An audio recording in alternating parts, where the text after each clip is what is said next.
Hi, I'm Rich Castillo, and this is the Be Unstoppable podcast. Welcome to the Be Unstoppable podcast. Me and the team are so glad that you're joining us for this episode. Your support is invaluable, and we'd be so grateful if you could hit the subscribe button. It helps us keep bringing you amazing interviews with top-notch guests. Whether you're watching on Patreon or YouTube, or listening on Spotify, Apple, Amazon, Deezer, or any other platform, subscribing really makes a difference. Thank you so much for your support. Let's get back to this episode. My name is Rich Castillo, and I am a A&R man stroke music industry executive. Welcome to another episode of the Be Unstoppable podcast with me, your host, Ben Wynter.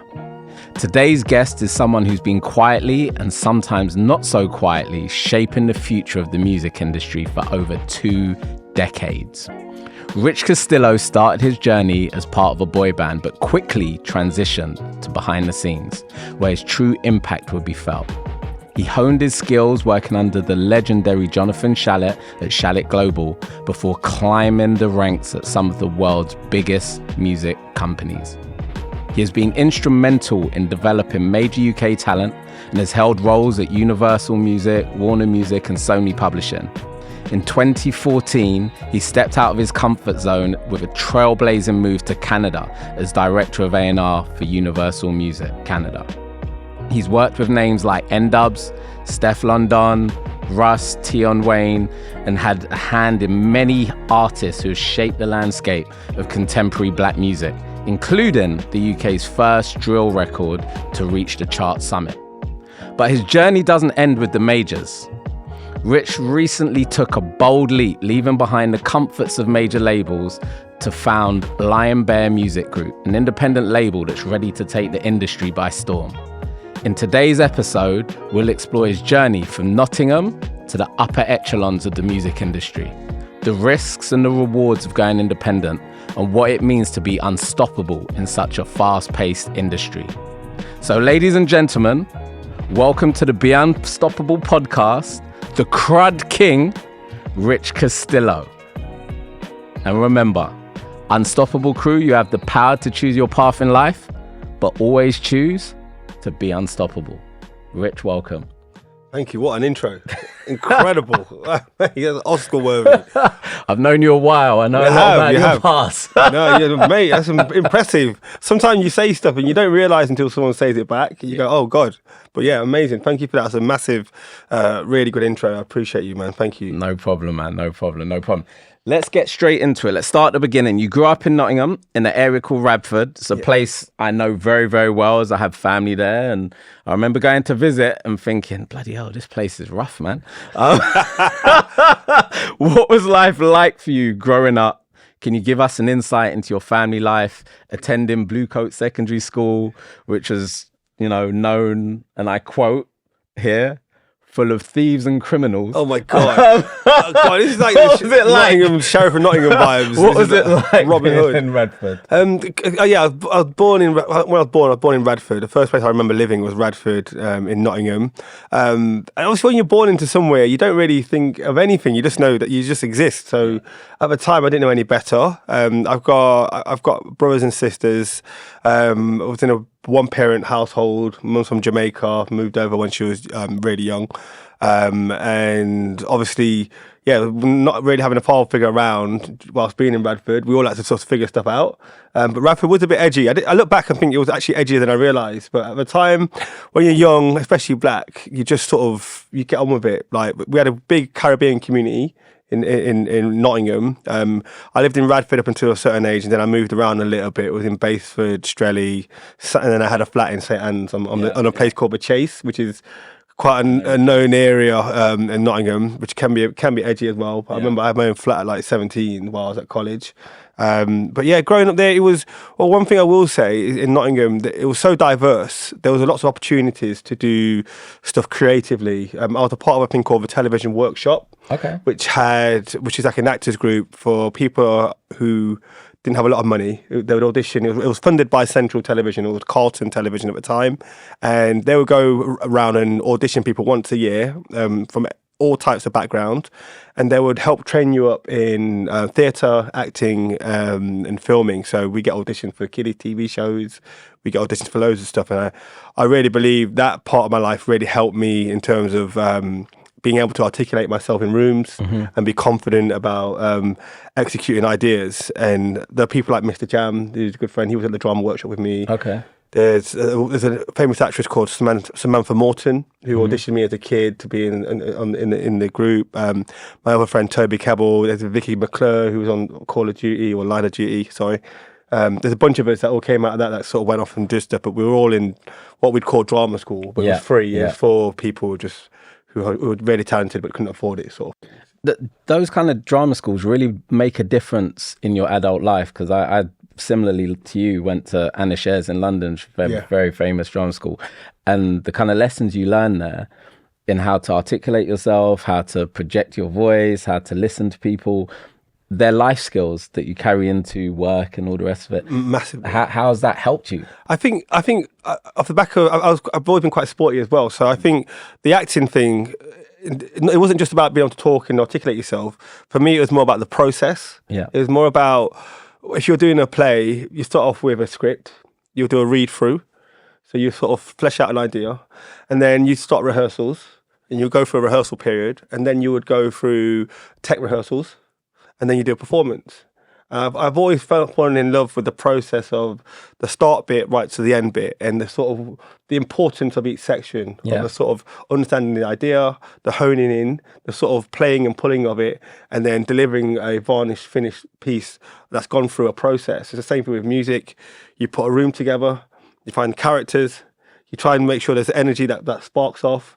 You come out with something, you review it, you go away, you listen to it in a different environment, you come back to it, you have a conversation with the artist, and then you pick a mixer, and you pick someone who sort of can articulate what you want to sound because they've done it before. Yeah. And then you wrestle with the song, and then you get a mastering guy, and then you deliver your baby to the world. Yeah. And then it goes, it's very similar to what it is in acting. I think if you're making biscuits or if you were in the still process, I think that process of diligence throughout, I think in the acting world, it's really good.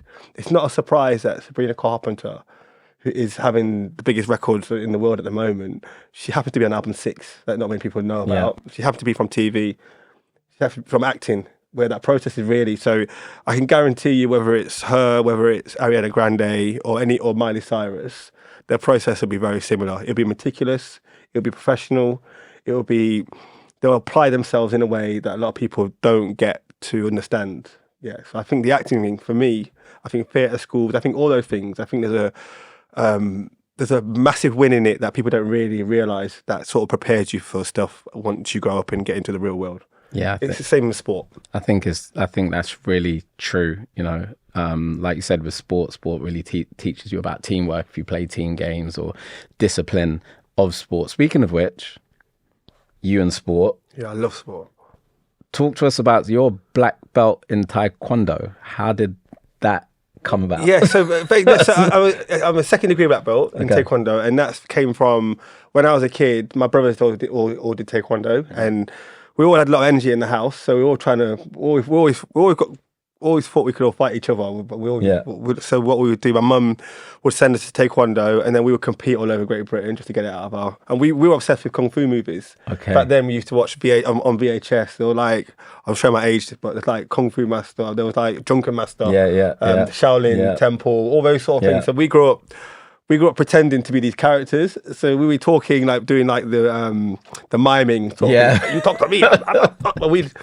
And we'd go even on breakfast, we'd like just like we were pretending we were in these movies, and we were obsessed with that stuff. So we did Taekwondo from a very young age. I think I started when I was like 7 or 8, and we would compete. And because we weren't from affluent background, the way we would sort of subsidise as training is because we had to be good.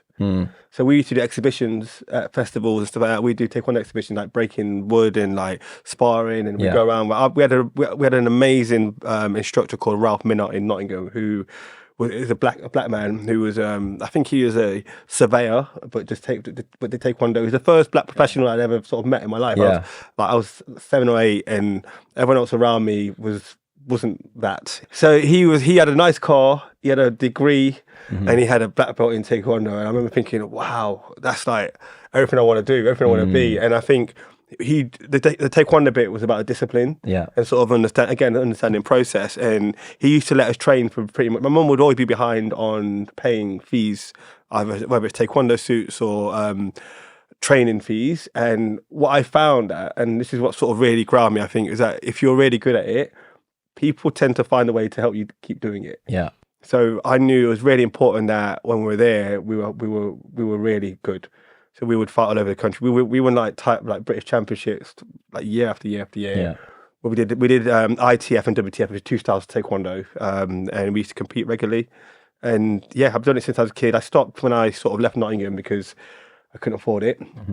And once I'd settled in the music business and built up some sort of momentum and settled down a bit, I retrained again when I was like late 20s, and then I regraded as a black belt again, and then started competing again. And now I just do it for fitness. Okay. But I love it. I love it. There's a lot of discipline involved. And how has that helped you in the music industry? We're going to get into more music industry stuff, but I'm just interested and curious how the martial arts has sort of helped you with your confidence in rooms. Especially, I specialize. I like to think I specialize in sort of conveying black culture to the masses. So I like to go into sort of black culture deeply, and then trying to find a way to sort of scale it out. And we did that with N-Dubz. We did it with Steff and a few others. And I think having the confidence to sort of go in and talk to people and not being too concerned about that, I think helps. And I think the Taekwondo thing helps.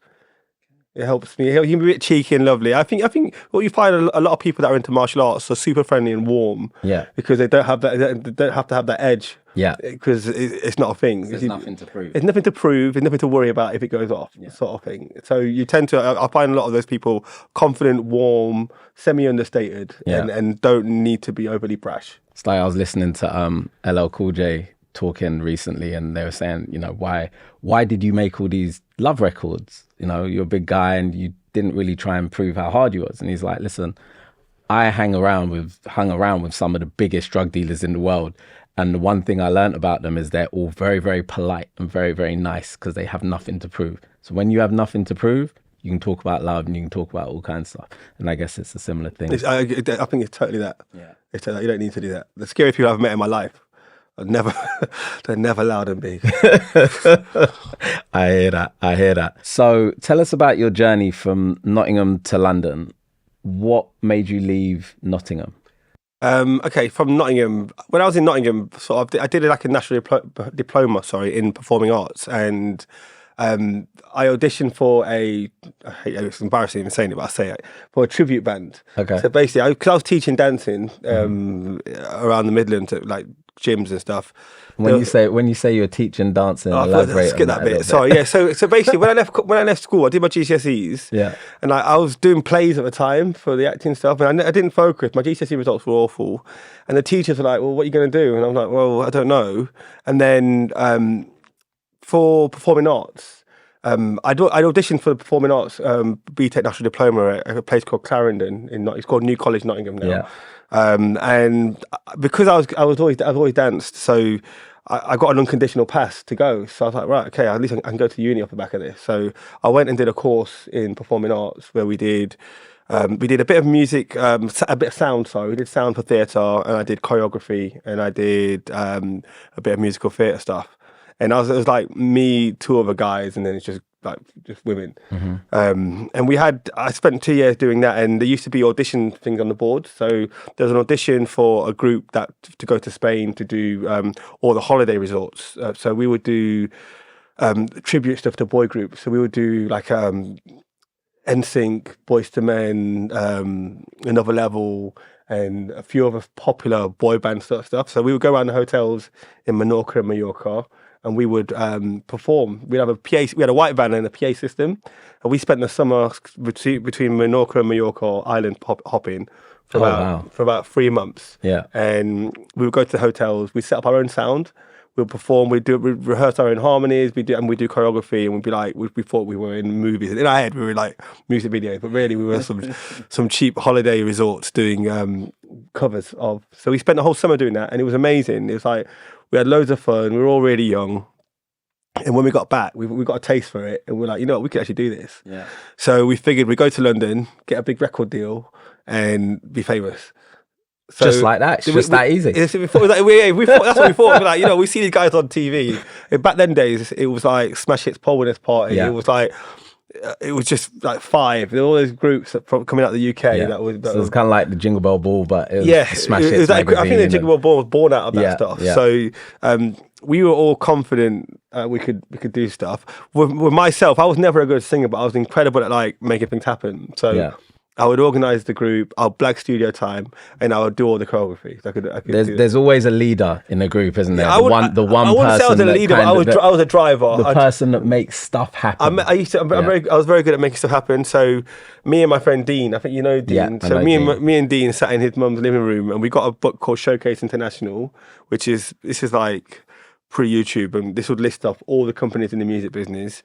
And we spent 2 or 3 days in his living room on his mum's phone, ringing absolutely everyone. Wow! And literally, and we went through literally hundreds of people, and we got a response from 3, maybe. Yeah. And I actually think the one who did respond just fancied Dean, but we all sort of jumped on a plane or jumped on a train and went down to London and auditioned. By this point, we'd been in all summer performing, so we could do acapellas off the heart. We all had our harmonies like stacked. We were like really like on it, and we auditioned, and the girl liked us and said, "Move down to London. We're going to sign you, and let's go." So that's what we did. We all relocated from Nottingham. We got our money together and we moved down to Stratford, not too far from here. And we decided to try and be a group. So we recorded some music, and just as we were about to put out our first song, the label folded. Oh wow! So we all moved to London and then realised, which I think was the best lesson I've ever had. And we just had to figure it out. So we were in London thinking we're going to be famous. We were blagging ourselves into nightclubs. We were like doing all you can do to pretend you're doing it. We all had part-time jobs as well. And we had to figure it out. So how did that experience in the band shape your understanding of the industry from the inside out? And how did that help your transition into the business side? So it's thankfully, because I wasn't a good singer, and I say this, I'm not saying this to be like humble or whatever, I wasn't a good singer, and because of that I was allowed to focus on the things I was good at, which was making things happen. Mm-hmm. So when I was in Stratford, I was on my dole. I was signing on. Yeah. And at the time, I think Labour and government, and there was a thing called New Deal for musicians, which is like basically if you're an artist or want to be in the music business, they would give you your dole and they would send you to college for 2 days a week. So you have to study the area that you want to be in. I don't think it was just for musicians, actually. I think it's for people that specialised in a trade as well. Mm-hmm. So it gives you a bit of a sort of segue into sort of doing your research on an area of business that you want to be in and trying to get a job whilst giving you a little bit of like housing benefit. And so I managed to sort of really, me and Dean was really good at this, at masterminding how to survive with nothing. And like we had like with the chicken shop, you get £1.99, £1 or £1.99 chicken and chips. Yeah. I remember we could make £20 go for like 10 days. Like we were like, and you get to the point where it's a sport, where you go past the point of it being like suffering. It's like, okay, right, how are we going to do this? And we just managed to sort of turn it into a game rather than turn it into suffering. Tuna and pasta. All of it. Tuna can go many ways. Not just pasta, rice and corn too. Old school corned beef, right? All of it. We found ways of and you get to a point, and maybe that's part of my character, is I enjoyed the process. I enjoyed the sort of, right, London's not going to beat me. Once we got dropped from a label, 3 of the guys moved back, and I think Dean moved back for a bit, actually. He moved back for a bit. I refused to leave London until I was paid. I was like, London owes me. That's the mentality. That's unstoppable. I was not leaving. I was like, I'm not fucking leaving this city. I was like, I'm not leaving, sort of thing. So my dole officer happened to be on the MMF, which is a stroke of luck. That's the Music Managers Forum. Music Managers Forum. Yes, it was. My dole officer was on it, and Jonathan Challet had just lost a A&R guy to move to Australia. Mm-hmm. The guy who signed Big Brothers, his name was JD Springback. He passed away, but he was a really good A&R guy. He'd left, and they needed a young black scout to do stuff. Yeah. Dean was working at Zara. My other mate, Melvin, who was in the group, was working in a bar. So I've told the story over and over. I borrowed Dean's suit. He wears, because in menswear, they give you a free suit in Zara. So I borrowed his suit. And he's a bit taller than you. He's taller than me. Yeah, all right. So I borrowed his suit and I borrowed my mate's shoes. And I went to see Jonathan Shalit at his office. And I explained to him what I wanted to do in terms of I wanted to be in the business. Yeah. I also said I'm in a group too if you want to sign us, sort of thing. Yeah. He was like, I don't care about your music. I didn't want to hear it. I need a young scout to come in and help support us. Do you understand how music works? I was like, yeah, of course, yeah. I've just delivered some singles. I understand mixing, mastering. I just gassed him. Basically, anything I'd done in the group, I made out like I'd done all the other stuff. I'm quite observant in the studio. And he was like, okay, I'll let you come and work for me, but for the first month, I'll give you expenses only. So I'll pay for you to come in and I'll pay for your lunch. You can answer the phones. And if you want to go to shows, I'll cover your expenses, but we're not going to pay you yet. It's going to see how it goes. So I was like, okay, amazing. So I left there. I thought, right, how am I going to make this work? So what I did was, I took a job. I came in. I made sure I went to gigs 5 nights a week.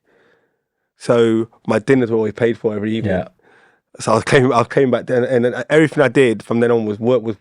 I figured if I'm constantly working, the definition of expenses is to sort of like get money back for stuff you're doing for the company. Yeah. So I just paid everything. I do everything for the company. That way you got to pay for everything on me. Yeah. Sort of thing. So I did that, and I think they liked my energy. I remember asking for permission to pick up the phone. I remember like being that nervous about sort of being in an office environment. I never worked in an office environment before. And I ended up having to cover, this is like, just as Big Brothers was sort of fading out and Jamelia was sort of just past, she just did Superstar, that was quite big. And then I had to sort of get involved in the Jamelia project a bit. So she was doing really well in the pop space, but it sort of felt like she'd sort of was distancing herself from black culture. And she's obviously Jamaican and worked with Beanie Man before that. Yeah. So my job also from the Midlands. Also from the Midlands, from Birmingham. My job then was to try and bring some culture in, which is when I met Harmony. Because Harmony used to work with my group when we were in the group, sort of thing. He gave us our first single when that didn't come out. And he did the remix of one of her top 10s, and that's because I got him to do it. And that's the first time she'd been played on Choice in ages at that point. So I started to build relationships, sort of like taking that pop stuff back into culture. Yeah. So Jamie Nelson at the time at Parlophone was her A&R man, who's a legendary A&R guy.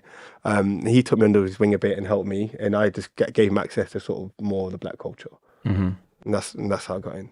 The first time I saw you was on reality TV. Totally boy band and being N-Dubz. Yeah. And I just remember seeing this little black guy running around with a bald head, with Jonathan Shalit. And for those who aren't aware of who Jonathan Shalit is, he's a legendary music manager. Charlotte Church, Jamelia, so many people that he's managed both in TV and music over the years. Think Sting at one point, like he's a legend. And I remember seeing you on screen running around and Jonathan Shalit giving you instructions and you running around.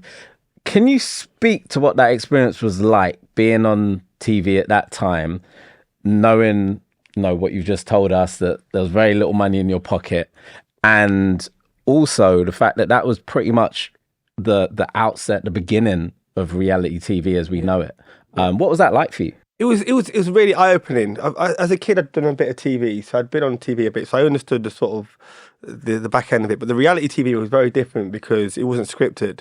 It was basically a producer in the background winding people up, and then pressing, and then saying go, and then turning the cameras on, and you're just like, you're already vexed.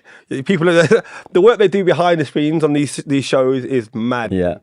Everything you did was on camera, but it's supposed to be natural. So you had to really think about what you said, because you have to say to yourself, oh, everyone's watching, everybody's listening to this. It's like acting out your life in theatre. Yeah. It's really hard. So it's very easy to fall over yourself or say something that you shouldn't, or in the moment react in a way that maybe you shouldn't.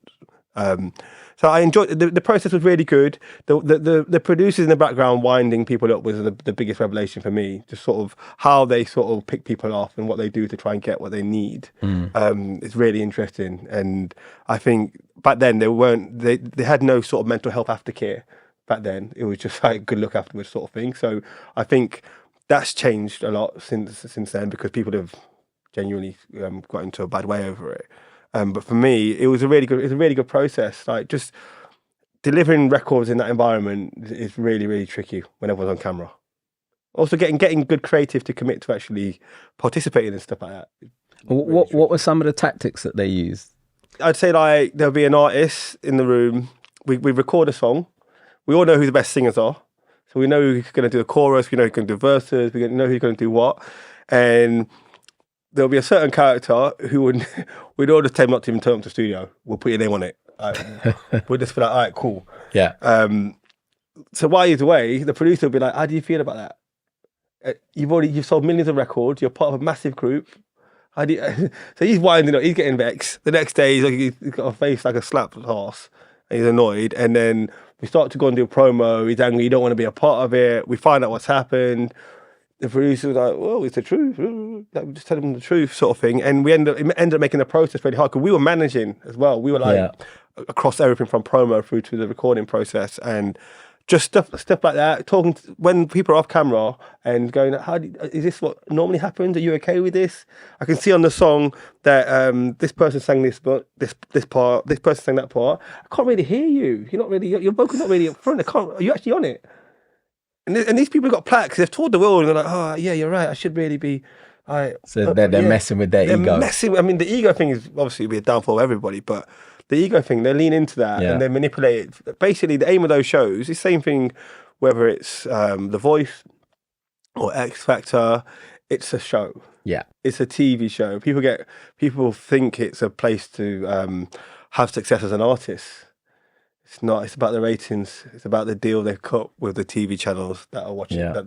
That's what it's about. Yeah. The single sales and artist bit is a bonus. If it works, great. I don't think any of them go in with the intention of failing people, but they're never sort of structured for artists to actually thrive career-wise. Yeah. N-Dubz. Yes. Your breakout act. Your first kind of real moment of success. Yeah. They were also a breakout act in the UK black music scene, crossing over into the pop charts. You were instrumental in their rise. You couldn't really mention N-Dubz without mentioning Rich Castillo. Yeah. Can you walk us through the behind the scenes work it took to bring them from the underground to the mainstream success that they had? Yeah, first I'll say N-Dubz is, from the day I met them, their work rate was ridiculous. They were extremely sort of focused. They were insular in the fact that they were self-sufficient. They had one person who produces, another person who writes, another one who's unbelievable with delivering hook vocals and melody. And between the three of them, we were able to build something without any third party needed to be involved, which is very rare for any artist. And I think because of that, we were able to sort of keep it on the rails. I think if they needed third-party producers and stuff, I don't think it would have got to where it got to. Daffy from the group's dad put them together originally, and we really got involved once his dad passed away. And I'd been sort of stalking them for months because I was just a genuine fan of what they do. And when it came around to finding a new manager, because they were in a short-term deal with Polydor at the time. Me and Charlotte were, because I turned up to everything, we were a viable option. I met them and they were like, oh, is that border guy who keeps turning up to the shows? We'll go with him, sort of thing. Yeah. So I got them involved. Back then we were posting diaries out every week. Part of my job was to post the schedules for everyone. Okay. So emails were a thing. So they wouldn't respond to it. So I had to go to the house and knock on the doors and be like, you know what you're doing this week? It's all like in person. And we spent on that first album, it's an album called Uncle B, we spent the first record going through Camden high-rise flats trying to find, because basically they're going to their mate's house, they record something with like a up-and-coming sort of producer person, and they'd have bits of songs scattered across Camden. I mean, it was like a trail to find bits. And I remember not having MP3s and trying to turn MP3s into WAVs, and then mastering that and trying to piece together parts of songs to finish them. And it was a bit like herding cats, but the good was so good that the bad didn't feel as bad. Yeah. Yeah. You know what I mean? Yeah. You go to a show, they're put on tons of kids. We were doing under 18s and loads of kids were turning up. And 1 year we did I think there was 1 year, and big up Billy Wood from back in the day. There was 1 year we did 300 shows in a year. Like some nights you do like 3 or 4. You go from promoter bookers for like 3 shows in around the West Midlands area. We go on at like 8, 9, and 10. Yeah, and they work so hard. After a year, we just managed to build so much momentum from those 300 shows, and off the back of that, we were putting records out in between, but they were really engaged, and we built the live from start, so we never had any tour support. You know, you're signed to a label now; they'll give you a bit of cash to help you grow your business. So we had to figure it out from scratch, from under 18s through to arena level, and I actually think it was the best thing that could happen for us, and we managed to figure out how. That's how we met Tim's, who turned into Jax Jones. okay. So Tim's used to be our MD. He was the only person that would do it at the time. Obviously, he'd got a degree in finance and was really good at balancing the books. So we had him balancing the books whilst playing an MD in for us at the early stage of theatre. He will laugh about it. If he hears this, he will laugh about it. But he was instrumental in N-Dubz at the start, just as much as anyone else was. But also having Dappy and Talisa and Phaser production getting better and better each time with each song. Dappy's dad was an engineer, his brother's an engineer, and he has like dog-like hearing. So when it comes to mixers, when it comes to sonics, he's like as good as anyone else I've ever dealt with in the world. He's incredible. And how did you manage those characters? Because I remember, you know, once you started having success, I remember being on tour with you guys. I had an artist that you signed, and we went on the road, and N-Dubz were the headline, and I remember one specific day, I can't remember what city it was, and everyone was like, where's Dappy? Where's Dappy? No one could find it. It was like, where's Wally? Where's Dappy? And then it turned out he had gone to the middle of the city, and there was just some kind of pandemonium happening there. He ended up getting mobbed. That's a normal day in the office. How did you manage those 3 characters? They were all such strong characters. It was like herd and sheep. I think initially, the best thing I did at the very start, when I was turning up at shows when no one was there, I built a really good relationship with them. I sort of made it very clear that about my ambitions with them and that I cared about them. And I feel like I managed to break down a barrier of defense with them, which they had with everyone else. I think when I went in and saw them, they listened. I feel like I met all their families. I met their siblings, their families, their immediate circle. And I also gave my life to them in terms of like put my relationships on hold. I didn't do anything else other than make sure they were okay for 5 years, and I just put them at the center of my universe. And I think, even without saying it, I think they felt it. And I think I was able to cut through when I got involved with stuff more so than most people because of the commitment I gave them. And I think in most artists that you'll find that case. And also because I wasn't because I had Shalit in the background as well. Shalit was doing bigger moves like getting them on GMTV early doors when black artists and urban artists didn't really get on there. I was able to commit to them properly, and I think because of my relationship with them, I was able to get them to listen and do things that no one else could. I could turn up at a hotel at 2 a.m. and drag them out of a hotel room and put them in a car, whereas the tour manager couldn't. They just won't listen to him. I can call Dappy's mum, and she can get through to him if I can't get through to him, or his brother or whoever. And I just found a way of getting stuff done and not moaning about it, and I think they appreciated it. And for me as well, because I was trying to make myself in the world, I needed to. My dream was to have a wife and a family and everything else, and I figured if I don't break this group, I don't know what my other route is. So it felt very much do or die for me. In my situation, so I was willing to put up with probably a lot more than people would as well. I had thicker skin. I'd come to London. I had nothing else. I actually got fired just before we put the first album out because I spent too much time on them and I wasn't generating enough money for the company. Okay. And then literally 2 months later, it bust. How did you turn around that moment of being fired into the success that you are now? I think everyone should get fired. I think it's the best thing that can happen to you, because I think the moment you are 100% dependent on the entity that you're working for, you're going to be a victim. I just think you're going to be you're at the mercy of things that you cannot control, and I think it's a really good exercise. I think if you found an area of work that you love and you're passionate, I think you'll find a way to make it work for yourself. So I think it was the best thing that happened to me. So in that moment, what did you do? I rolled my sleeves up. I figured what I did, I called everyone I'd done favours for and helped out. I managed to get a consultancy with Charles Gordon. If you remember Charles Gordon. Yeah, I remember Charles Gordon. He had a girl group. He gave me a consultancy. He ran an estate agency, so I got a consultancy from him. Also, because All Around the World had sort of picked the boys up, the N-Dubz up. That's the record label. The record label was a very small advance, but because I was delivering the records, I didn't know I was doing A&R. I thought I was just a manager, but I was also putting the sessions together, calling up people like Fraser T. Smith and that to try and get them in a room with my lot to do some sessions. And Matt and Chris decided to give me a consultancy on this. So I got some change from them, some change from Charles, and got my head down. But I was allowed to carry on doing N-Dubz. But I'd agreed a commission rate with Jonathan, but I was no longer part of that company. I'd set my own. Okay.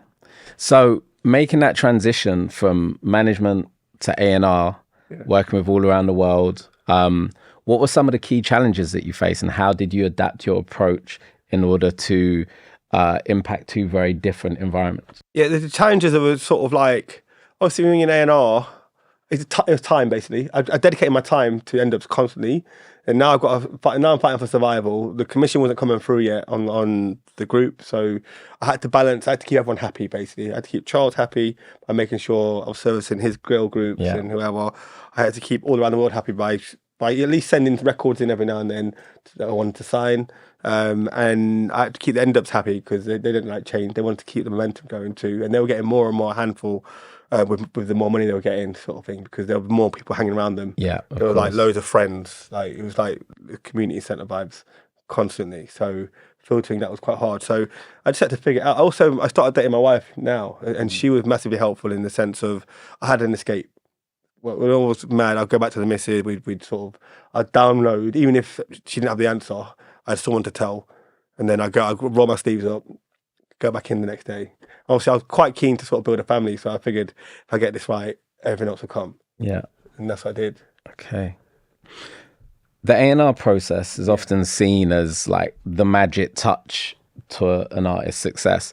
How do you balance the creative side of nurturing an artist with the business realities of driving commercial success? Because you've already alluded to the fact that, you know, you got fired because you weren't generating enough when you're a manager. But how does that translate as a A&R? It's not too dissimilar. I think with A&R, you probably get a bit more grace, I'd say. And then I think in any A&R job, you normally get 2 to 3 years, normally. But normally you should get 3 at least, normally. But it depends on circumstances, what presidents are coming in and coming out of the company, how well the company do that. There's loads of things that are away from that you can't control. So it's tricky. I think... it's like any label as well. You need fast food and you need slow cooked food. You need singles that are gonna like penetrate quickly, and you need to be developing things that people are excited about long term. And that's the hard thing for any A&R person, is trying to have both of that. There are a lot of the time there are A&Rs that specialize in a thing, whether it's bands or pop or dance or whatnot. And there are a few A&Rs who can pivot and sort of repeat process in different genres as well. But it's tricky. I think for me, I just did what works for me. And when I joined All Around the World, they were really into singles. So we ended up finding singles. But I say that we signed Charlie Brown at the time, and that was an artist project. Yeah. We had a hit. We had managed to have a top 10 with him. It wasn't their traditional sort of stuff. They normally do Clubland. They do Cascada. They do like sort of northern sort of dance records.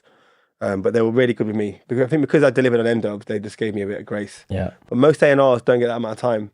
I think A&Rs need to be allowed to fail a bit. They need to be able to find their rhythm, find their people. We all have our mixers, our producers, our people that we know that when we call them, they're going to take it seriously and they're going to be really honest with you and deliver for you. Mm-hmm. Everyone has their own crew. Okay. It really gives a good insight into the A&R process, which is kind of what we want to understand. I think, and also curation of, for me, A&R is about curating characters in rooms that create good energy, that understand the artist. Yeah. And sometimes you've got to balance alphas with people that are a bit more shy. You have to balance the characters that you've got to balance out when you're putting these rooms together. And it all starts off with your artist and knowing how you get the best out of them. What is your definition of A&R? Because traditionally A&R stands for artists and repertoire, and, you're tasked as the person that will oversee a project and Deliver it on budget. Deliver it on budget, on budget, and will also, pull the whole thing together and sell it to the rest of the label. What is your personal definition of that role, and what do you think you bring to that? I think being able to articulate a vision to a group of people and have them join the war with you is I think is an A&R's job. I think all of us A&Rs, we try and sign geniuses and hold on for dear life and try and articulate that to the team that are fighting with us for them, sort of thing. So I think an A&R job is to sort of transfer vision and excitement and be able to have people convinced to work their best work with you. I think that's what I think when you're on the floor at a record label. I used to make it every week. I'd walk the floors and go and see everyone. I'd check in on how are you doing. Have you heard about what we're doing with this? But making sure there's an element of goodwill and positivity that's surging through the floor to allow everyone to feel like it's theirs. I think ownership. I think everyone feel like they own it. At EMI, I used to do. I think we tried to do it quarterly, but it was every 6 months really. And we would do the A&Rs would present to the label. So I'd get the A&R team to. Get their artists up, get their new music, some stats, a little show reel, and I'll get them to have a conversation with the whole label about their artists. I want people to feel why they signed them, what the vision was. So they'll go in, we'll go, this is May Stevens. She's had a big viral hit, but she's not just a TikToker. She's been playing piano since she's 16. Did you know that X, Y, Z, and this is why we're sticking with it and we're trying to make it work, sort of thing. There are a lot of people on the floor. There's guys from finance, there's guys from marketing, there's legal, who just sit there and they're just churning numbers out and they don't feel a part of the journey. Yeah. And I think a really good A&R person takes the team on the journey with them. So we're all pulling the same way. How important is it for them to feel that passion and to understand that passion and not just see it as another number on the spreadsheet? I think people work better when they feel a part of it. Yeah. And I think the things that do the best have normally got some really super passionate people in the background somewhere who will run through walls for it, sort of thing. So I think articulating that and getting that across is really important. And even if it's just little things like the finance guys making sure your invoices are paid on time so that your producer feels happy, or the director, or even the lighting guy who's going, or the TikTok guy who's going to be the next big director. These young characters that are them having a good experience around your project goes such a long way for me. And I think building that culture is really important. So, yeah, I think that's why I've made sure people present it internally, because I feel like if you feel like it's yours, you're going back for it. Yeah. So you're all around the world. You're having success with N-Dubz. What happens next? So basically, all around the world, get offered a job to run Universal's catalogue. So the two MDs, they take the job all around the world, move into the Universal building. When they move into the Universal building, I move in with them. They say, come in, you could be our A&R guy too. So I do that. I signed Charlie Brown. This is pre sort of streaming. So they did compilations. Yeah. So part of their job was to do playlist concepts. So they'll do like massive R&B or Clubland or stuff like that. So there's a guy there, actually, I should shout him out. There's a guy called Paddy McLean who worked at Polydor, head of streaming. We call him Paddy McStream because he used to work with us in the catalogue thing. So he would help do concepts. Yeah. And what the concepts evolved into what playlists are now on Spotify. So he was a young guy getting involved in sort of like themed playlists and putting songs in to sort of fit a theme, to fit a sort of a demographic or character. So I feel like he got a head start on everyone because of that. We were constantly doing concepts, and he was a product manager at the time. He went on to do Polydor, but while I was there, there's a kid called Shawn Mendes, the artist Shawn Mendes. Mm-hmm.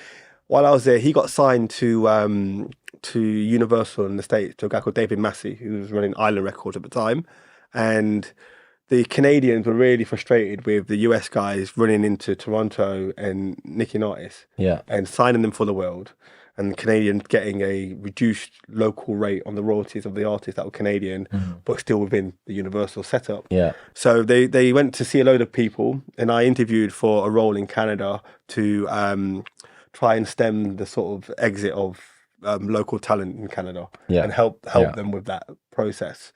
So I got a job offer to move to Canada, and I just had a baby. I'd been married, just had a baby. My son was like 18 months old, and I just bought a house literally a month before I got the job offer.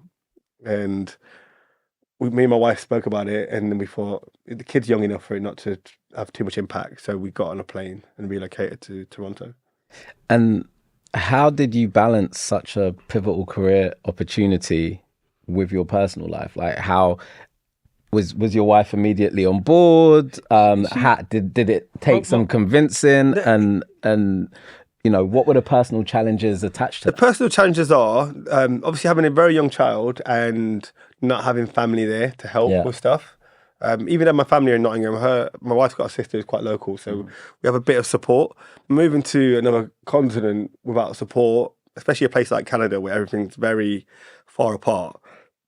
Sorry, excuse me.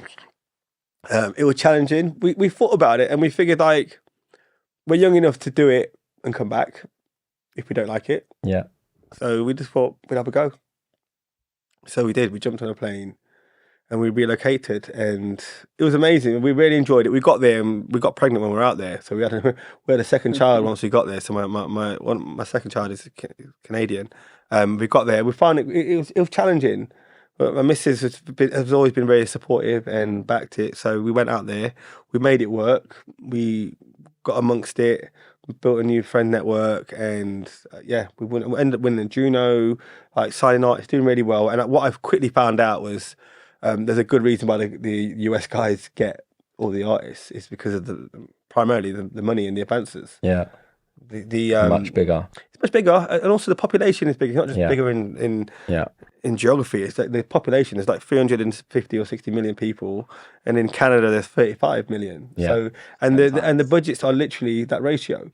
So when you're an artist who's hot, you want money. So what I tried to do, instead of signing stuff for the world, I tried to do as many joint ventures as possible. So we had a piece of it properly, a better rate than what we would get for what we call ICLA, which is like the intercompany licensing agreement. Okay. So I did that for a bit. And then halfway through that, my boss left to join Bell Media, which is the biggest Canadian telco. And I got a new boss, who's a lovely guy. But at that point, I felt like my boss, and I was there to work with him. And we decided to. I called David Joseph, who was amazing. He was just like, "I'll get you back." Cool. And that's just when Ben Mortimer and Tom were getting hired at Polydor. Okay. Then Ben called me. David Joseph being the head of chairman of Universal, who was always really good to me in the process. So we did that and came back. How much of your success do you attribute to your wife? And all of it.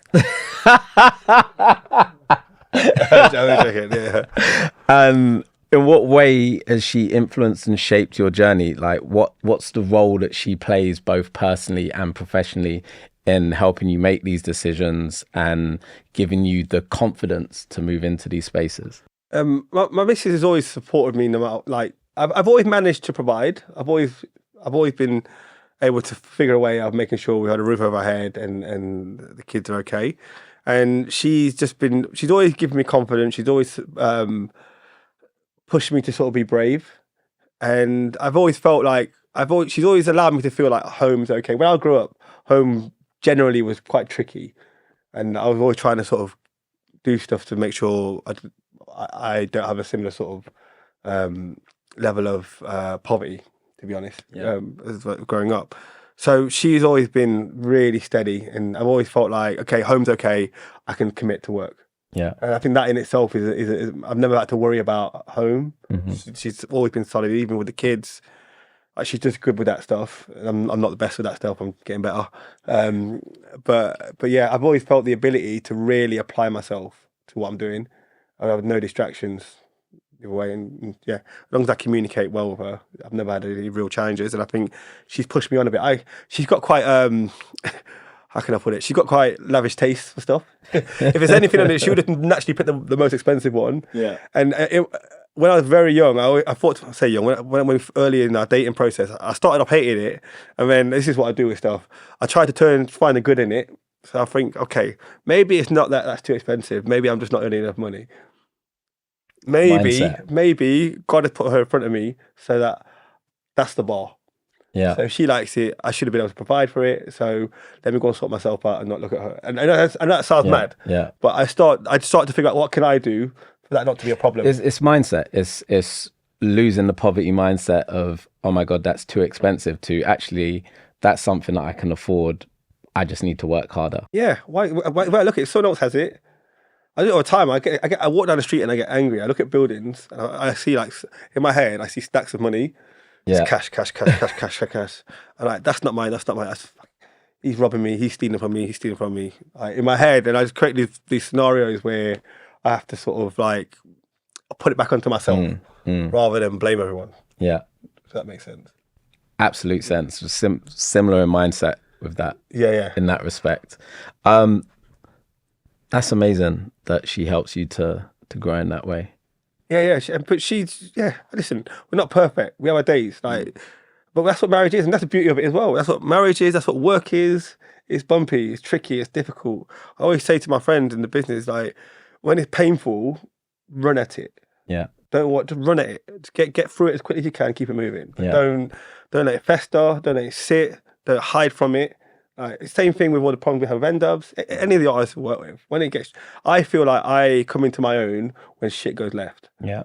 Like, generally, and that's what's kept me on the pitch.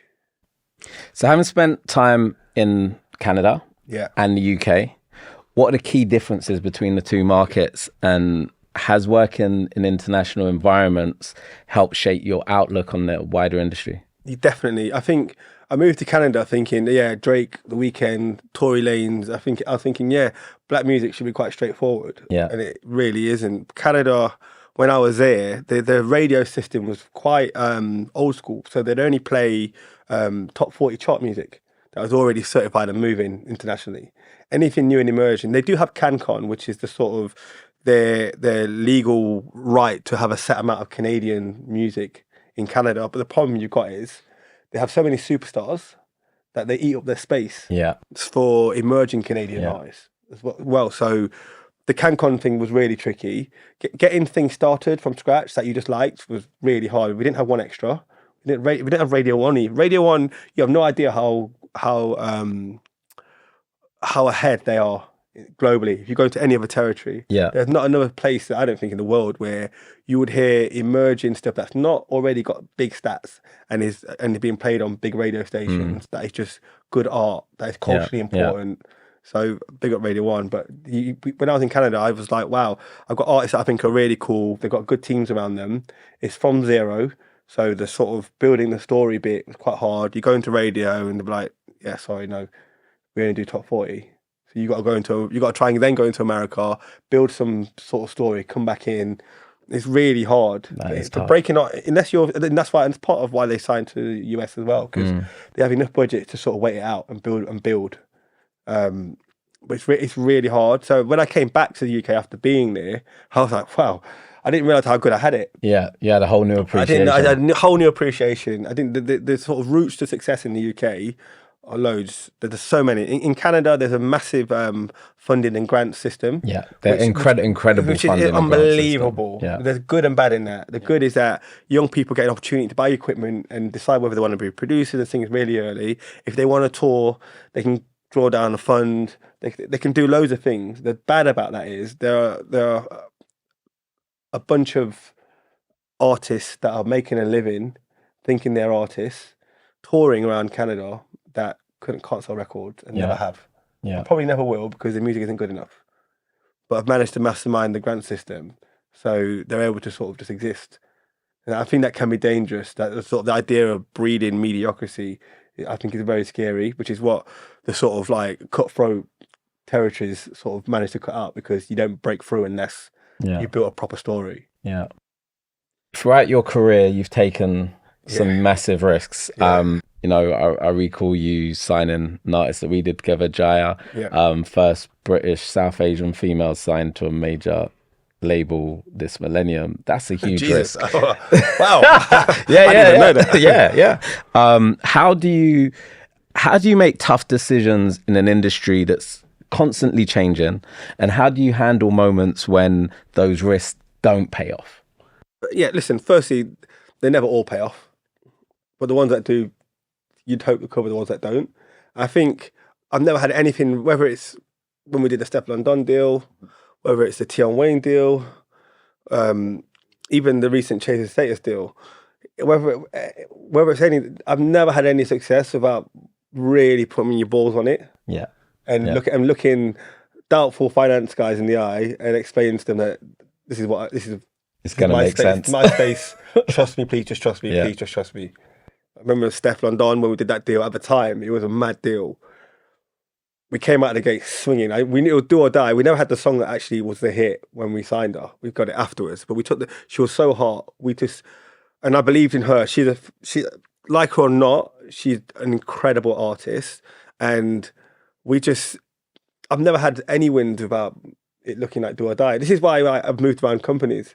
If I'm not happy or whatever, I've always backed myself to figure it out. I've always felt that way. So I don't think anybody has any real success without any real risk. I feel like you've almost got to look the end in the face to know what winning is. We've heard a lot about that Steph deal. What did that look like? I can't go into numbers, but it was aggressive for the time. For the time, it was a madness, absolute madness. But no regrets at all. I got literally on the way out of doing the deal, on the way the day we signed, the following morning, I saw a certain person that may want to be on this podcast before, and he was like, "You are absolutely bonkers. What are you doing?" And I was like, "Well, everyone else was in, and we won it, so it is what it is." And I believe in her. So yeah, and we did it. We made obviously the journey of that was quite tricky, but we had success. It made money. A lot of the bigger stuff was like the feature stuff we did, whether it be Bum Bum Tam Tam, whether it be Louis Fonzi. We had other stuff, like people don't realise that if you look at the streams, we're talking hundreds of millions of streamers on other stuff outside of that. So that's what people often forget when they do these deals. A lot of the feature stuff can be just as lucrative as the sort of main stuff. And do you factor that into when you're looking at an artist? Do you factor that in and go, okay, this artist could potentially do X as a individual artist by themselves, but if I can put them into these features with A, B, C, and D, then we can generate Y. If we forecast against features, we forecast against potential ancillary income from touring, from all sides of it, wherever there's potential revenue, we and that we can get rights or participate in rights on, we will definitely forecast against that. And that's how we get to a number. Okay, even sync to a degree. Okay, and how important is sync for you as an A&R? For me, I mean, it's super helpful. It's really helpful. Sync can be the difference between something working and not sometimes. I've never had a big enough sync for that to have been the reason for the artist working. But sync has sort of made deals work and kept deals in play when we're questioning the sort of P&L stuff moving. So I think sync can be an integral part. If you look at the artists over the years, I think it's Tom Walker who did the Bravia TV thing that broke him. There are many sort of times where a sync has sort of put an artist on the map. Yeah. So I think it's very important and it's good revenue. But also, as long as it's on brand, I think respecting the brand, your brand as an artist, is really important. I think a good sync agent would understand that, and I think that's really important. You've worked at some of the biggest companies in music, Warner, Universal, Sony. What's the biggest change you've noticed in the industry over the years, and what's your view on where it's heading now?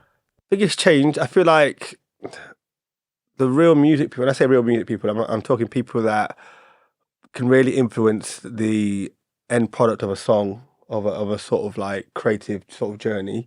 I think they're getting less and less. I think they are having to go away and build their own things in general. I think a lot of these companies have been IPO'd, and I think the emphasis on putting a magnifying glass over how money is spent within these labels has got really sort of aggressive in the last sort of 3 years, which is sort of taking a lot of the sort of culture and sort of love out of it. I understand that if the shareholders that sort of have stock and want to maximize their share price, and I totally get why people have to look at that and make sure the business makes sense.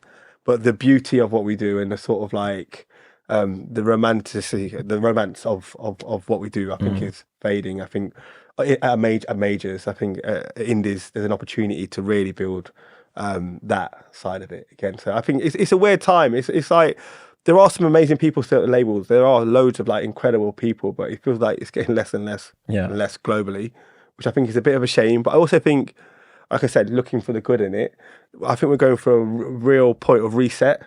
I think it needs to go through this in the same way where you have like phases of like black music being really popular commercially, and then it goes, and then it goes away for a bit. It goes quiet, and everyone goes, "Oh, black music's not really happening," and then Dave will turn up with something that's just a madness. Yeah, and then everything goes. I think everything works in cycles, so I think we're at a reset point, and I think there's going to be a bunch of things cooked the next 3 to 4 years that are going to be leading the industry, and now's a really good time to get your head down.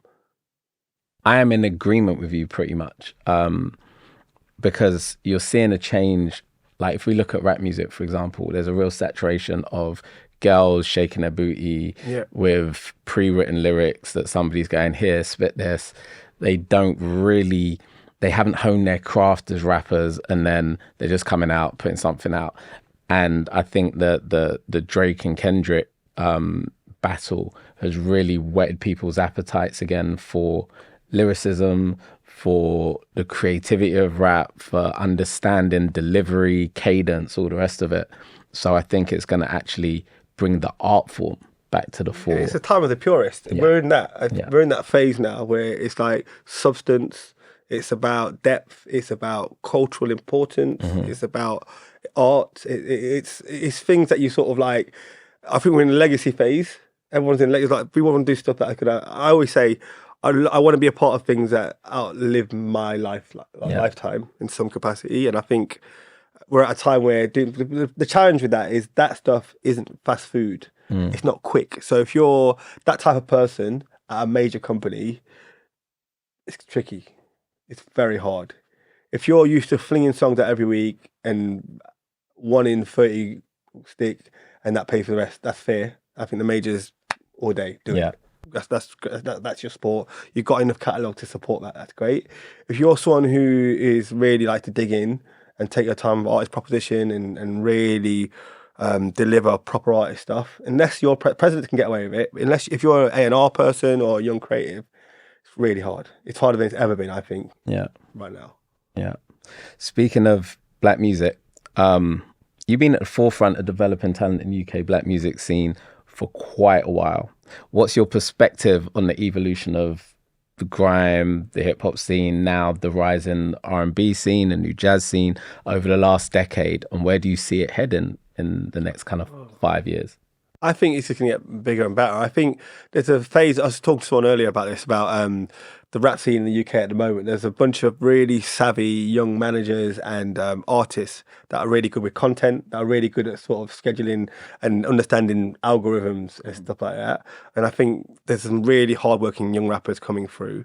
I think in terms of like the depth thing, the sort of like digging in on the artistry sort of thing, I think that still isn't quite where it should be.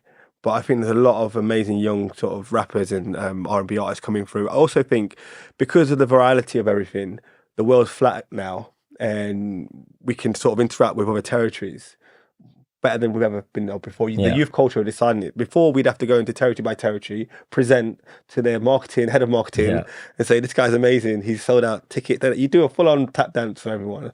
Now, the kids are on TikTok chatting to each other.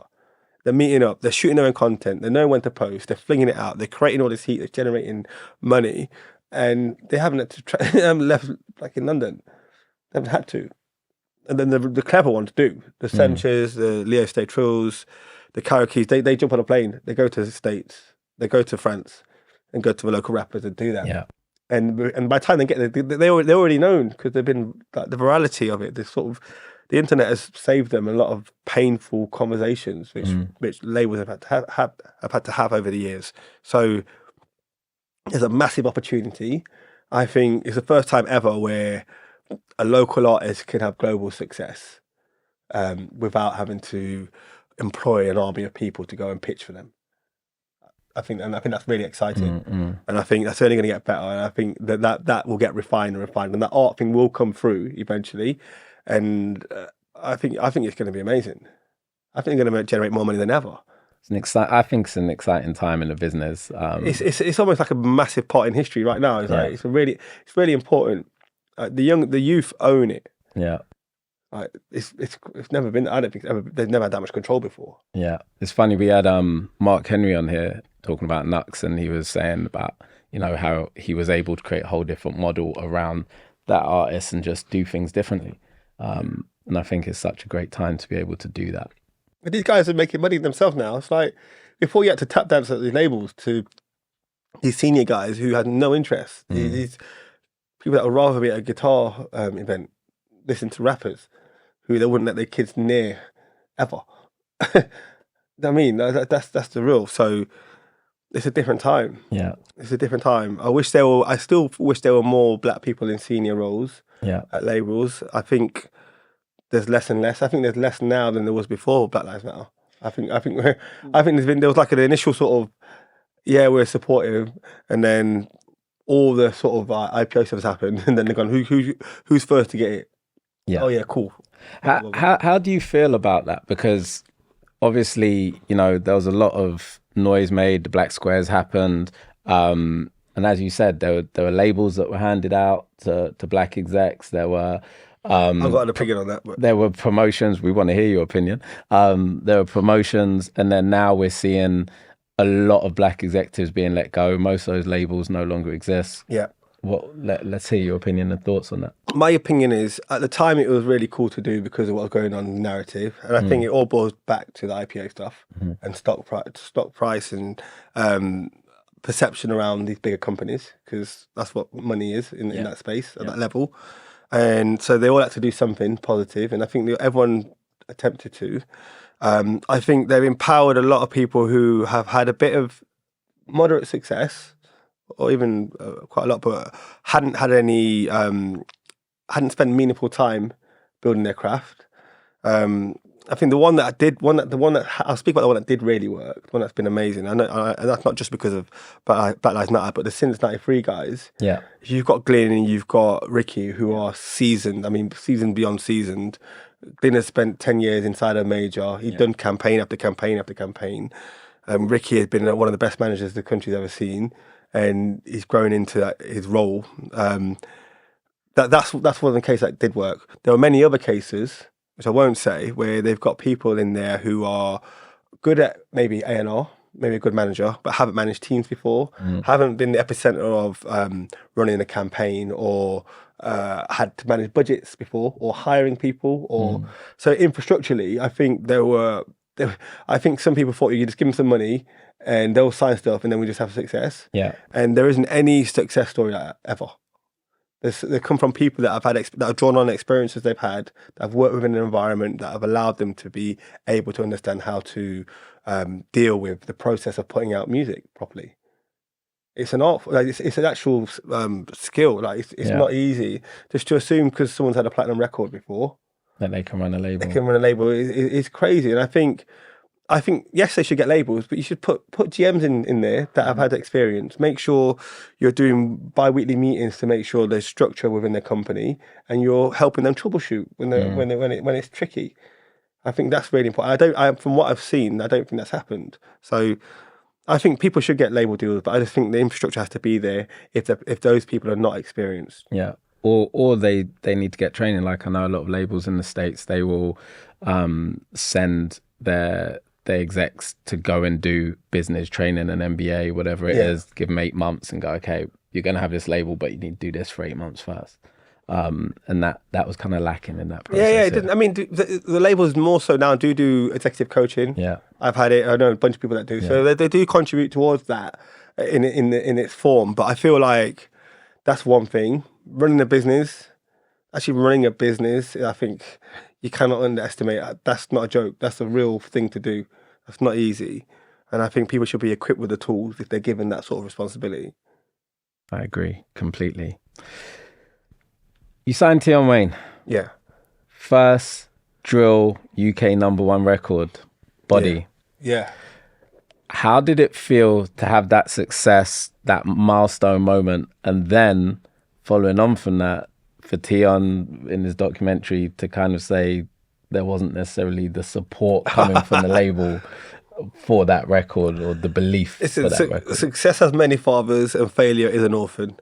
So I think there are many artists who feel that way. To be fair to Tion, he's a driver. There are a few artists, the other artists that sort of have the manager or someone behind the scenes who are really sort of pulling lots of strings. But Tion, when it came to RD, when even H on the other record that he did before we were involved, like he goes out and finds these people. He's active as heck. Like he's really present and apparent. So he's a real driver. He does stuff. Obviously, someone has to pay for these things. Someone has to put these out. We still have to do a marketing campaign. We still have to sort of keep with the remixes. We've got to go and do the deals with, like there's other stuff in the background that you have to do to deliver what we did. We did about 10 versions of the song. We're about 1 billion streams in at the moment on the record. It's about 900, 800 million through the remixes and whatever. And that wasn't just down to one person. But without Tion, without Russ, there is no record. Like I give him full credit. He can say it was all him. It was him and Nino, Terry, Glenn. Without that setup, that record doesn't happen. But for me, like I saw an army of people, including Austin Dabo, including Lils, and all the crew in the background, swinging, fighting, and wrestling to make sure this thing popped off. And Ed Howard, to be fair, as well. It's funny because I was having a conversation yesterday with someone and they were saying how hard you guys were fighting to make sure that TikTok were really, really behind that record. Oh, we chased. I mean, to be fair, that's another thing. I could give it to Tion. That transition thing, I forgot the director, but the transition that we did for that video, I think it was Tion on one of his crew. That came from him, like fully, like absolutely. And that, as soon as that started happening on TikTok, we didn't even know what we were doing. Like, it just turned to a trend. We didn't know what a trend was before that point. Before that point, we didn't know you could use TikTok like that. And once it did, and random kids up and down the country started doing this thing, the transition, it started to move. So yeah, you learn over the years not to expect everyone to be like, and also it serves the artist a lot better saying, "This is all them." It always does, sort of thing. But to be fair to Tion, he's a driver. That's why he signed somewhere. I think, like I said before, our job is to find geniuses and hold on for dear life. Yeah. And that's what you do. You find these characters that are driven, that get it, that can articulate their vision, and you back them. And sometimes, there's many times that we were trying to get him to do other songs before that thank God we didn't. They would have tanked. They weren't that great at all. Like, we were just trying to we'd spent so much money, we wanted to get the records out, and he was strong with it. I give him his full credit. He was strong with it. He said no to the other stuff. He said, "This is what we're doing. Either on board or you're not," and we got on board. No, that was it. Yeah. But every hit you'll see, there's stories like that. Yeah. I could take out the top 10. You go and talk to all of them on the OCC today. You'll find stories like that. You've had a front row seat to the rise of digital platforms, streaming, and social media, and how it's shaping music careers. How's that changed the role of A&R, and how do you think these shifts have impacted artist development process?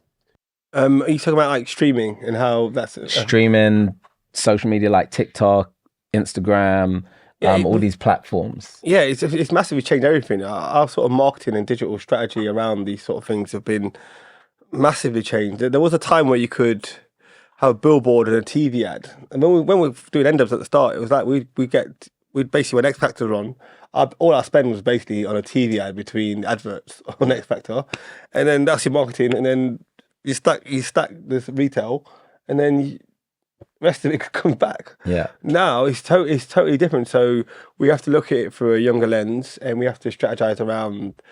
We have people that sort of schedule timings for artists to sort of post stuff. We have a marketing team that are way more savvy with online sort of platforms, and yeah, it's totally changed. It's absolutely changed. But this is it now. This is like when we're signing new artists now. It's like we have to take that into consideration. We have to sort of sign artists that are native to these platforms, that understand it, that understand what the importance of it and how to work it properly. So, if an artist now doesn't understand TikTok at all, or he's not even willing to sort of entertain it in some way, it's a massive flag.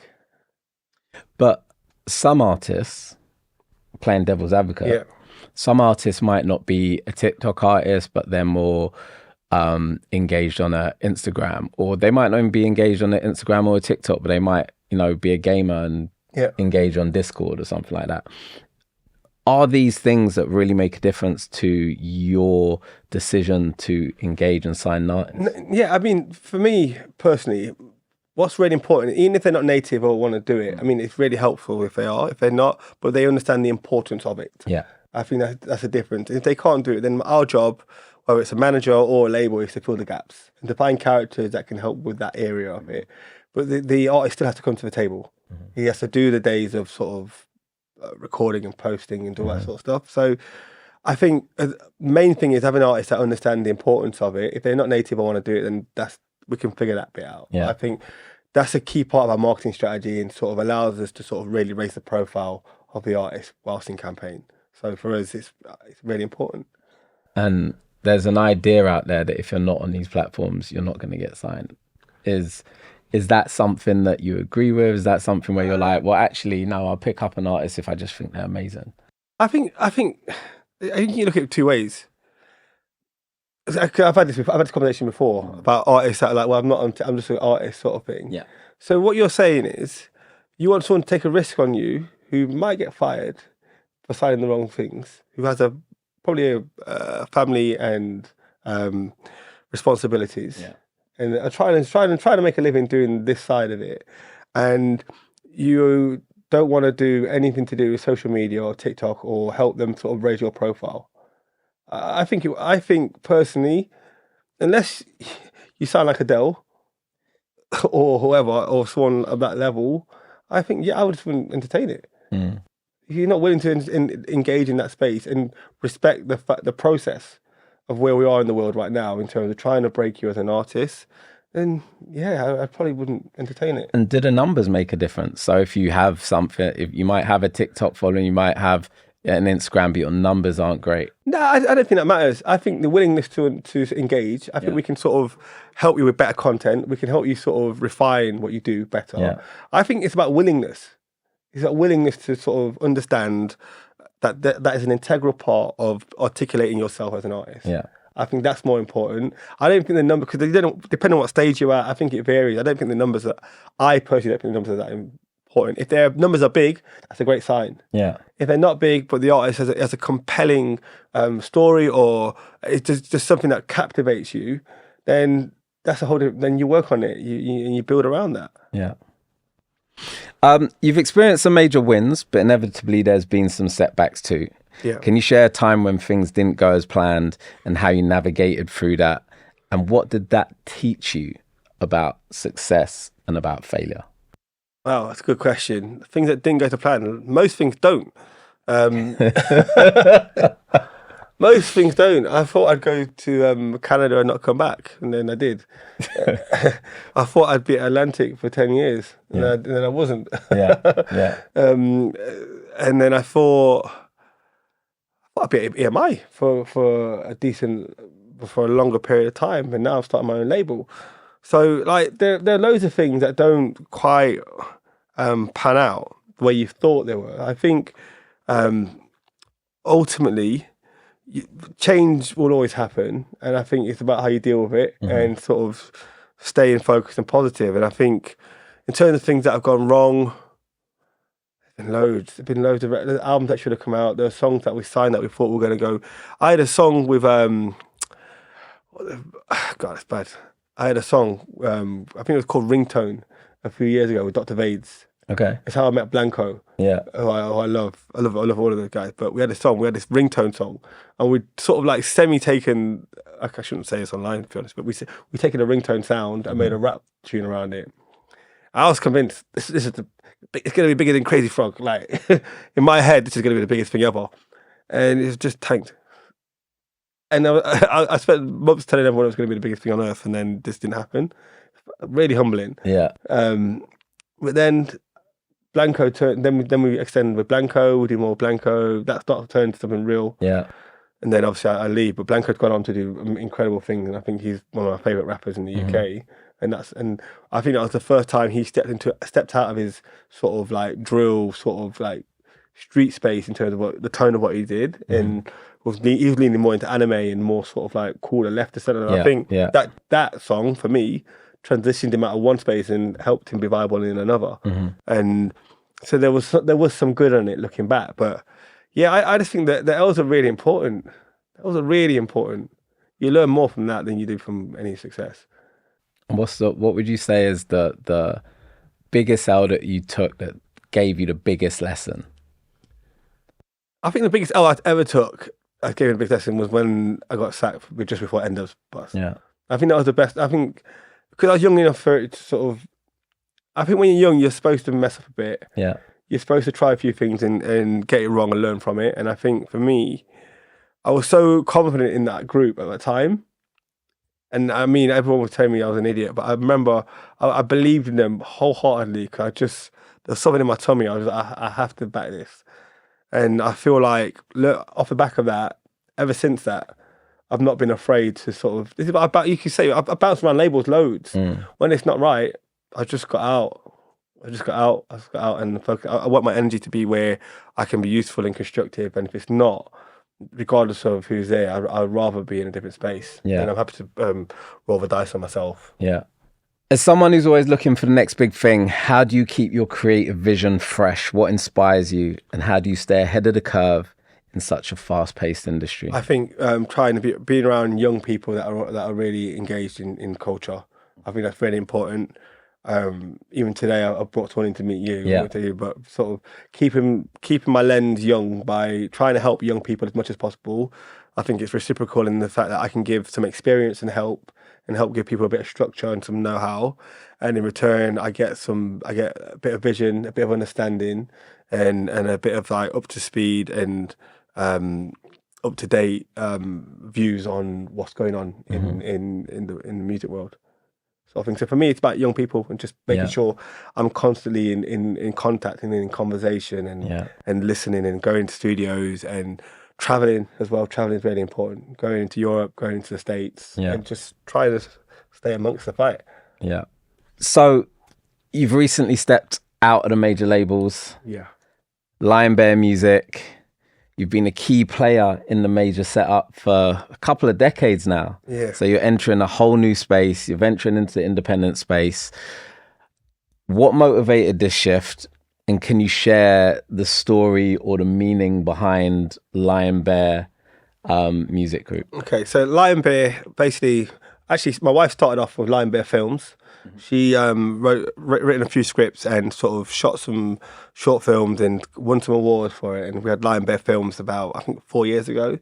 And Lionbear, I've got two boys. Yeah. One's Leo the Lion, the other one is Shawnee Bear, and that's Lionbear. My two boys who we go to war for every day to try and provide and make sure they're okay.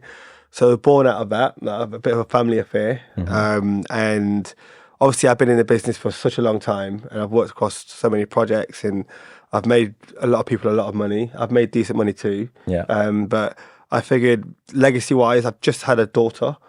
And congratulations. Thank you. I've just had a young daughter, and it was a really sobering moment when we found out we were having another child, and it was going to be a little girl. And I remember thinking, I really want to hand something back to my family, and I want to be able to build something with legacy.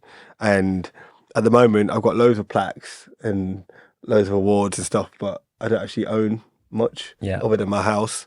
And I thought, if I can pour all my experience I've had over the years into something that I own, that I can sort of do in a fairer way, and build partnerships with artists rather than have them just signed to me, then that's what I wanted to do. So obviously there's been a lot of merger stuff going on at EMI and Universal and other places, and the timing of this just worked. And even when I joined EMI though, I told my wife that Joe Charrington would be my last boss. Yeah, because I'd worked with I think I've sort of done the world tour of bosses. I've done everyone from Tom March to Ben Mortimer to Ed Howard, Bryony, Joe Now, and who was the last? Oh yeah, I did Randy Lennox. I've done loads of like heavyweights bosses, and I got to the point where I feel like I've sort of topped out on learning from that, and it's about me building something and giving something back to younger executives. So I'm getting a bunch of young people to work with me, and I'm going to go and build something meaningful, and I'm going to do something that I feel will be credible and will stand up in the next 10 years. Yeah. So what's the plan for Lionbear? What is the label looking like? Do you have artists? Yeah, so what's so the plan is we're called Lionbear Music Group. So I'm going to manage a few bits. I'm going to primarily focus on records. So we're signing stuff that is going to be really sort of slow cooking, sort of long artist proposition stuff. We will do a bit of single sort of stuff, but ultimately our legacy stuff will be based around the artists that we're going to take our time on. We're in the middle of signing quite a few things. I won't say yet because we're in contract form. But yeah, so yeah, we're just going to be building out stuff that similar to the stuff I've been signing for years. Basically, I'm going to dip back into my proper palette and sign artists and build artists that I love. Excellent. And what one of the things we get into on this podcast is we really try and delve into the business and understand the deals. What type of deals are you looking at? And I'm not talking the monetary, I'm talking in terms of, you mentioned partnerships. What do they kind of look like? Yeah, we're talking about partnership. We're talking about building business together, which is like, for me, these are 50-50 deals where we both build. You bring the talent, I put in some finance and know-how, and we figure it out together and we build from there. Obviously, when in management, it's different. If I manage stuff, you get normal commission. But I believe in partnerships. I believe in both people taking the risk and as sort of growing together.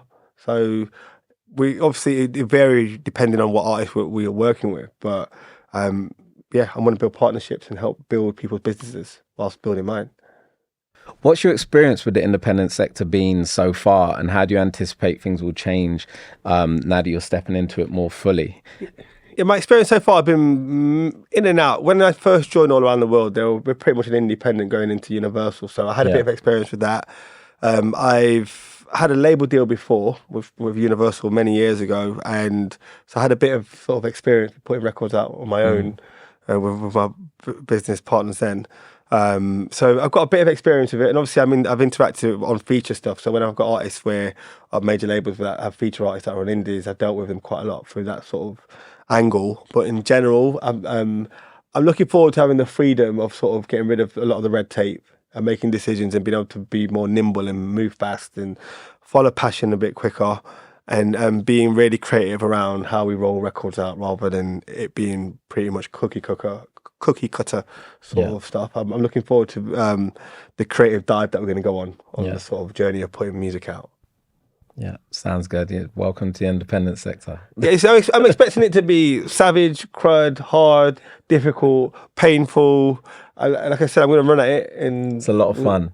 I imagine it being fun too. I'm looking forward to it. I'm like, I've wanted to do this forever, and I've now got enough going on for that to be okay.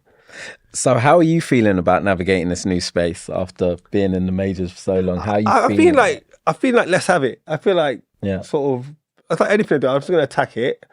And I feel really confident. I'm not expecting it to happen quickly. I'm not at all. I'm expecting it to be tricky. I'm expecting, we're not just going to turn up winning awards and having hits. I know that's not the play, but I feel like if I do it right, which I intend to, and I surround myself with the right characters, I think I've got an opportunity to do something life-changing. Finally, we're coming to the end of this really good conversation. It's gone super quick. With all your experience, what does being unstoppable mean to you? How's that mindset driven your career and shaped the way you approach both your personal and your professional life? Yeah, for me, being unstoppable means being relentless, not shying away from tricky conversations, not taking things personal, not having my ego get me into too much trouble, but also using it to make sure I stay at a certain level. For me, being unstoppable is about an attitude and about an energy. I think about keeping that energy and attitude going, being respectful and trying to help as many people along the way without hindering my progression. I think that's what being unstoppable is for me. Yeah.